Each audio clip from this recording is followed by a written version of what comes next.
Are you a confident lover?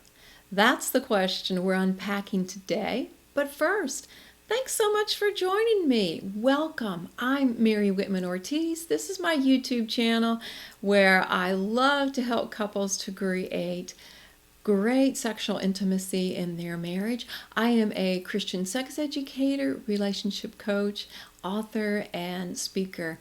And if this speaks to you, hey, listen every Friday because we have a new video. And you know what? This is information you can't find just anywhere.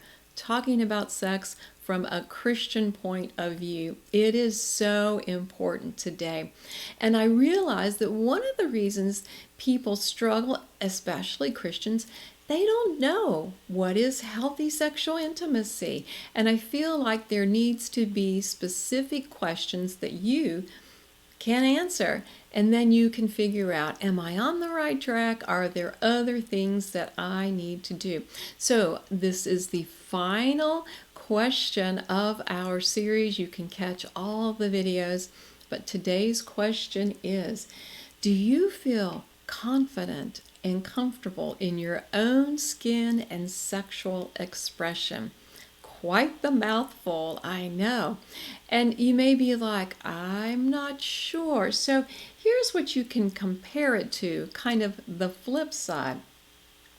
Are you rigid and not willing to try new things?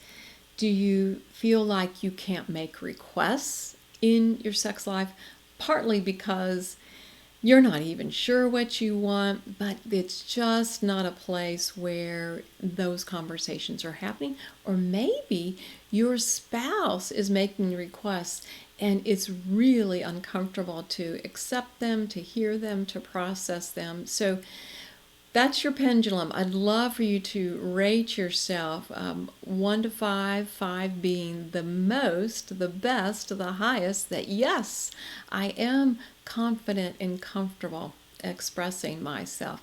Now, we're going to get some real specifics about what this looks like, but first I want to look at a passage of Scripture, and it's one that you're probably familiar with. This will give us a wonderful foundation, and it's 1 Corinthians 13, verses 4 through 7. It's the love chapter. This is often read at weddings, and you might think of it in these romantic settings, but it totally applies to your sex life too. And one of the things that these verses talk about in regards to love is that it is not selfish.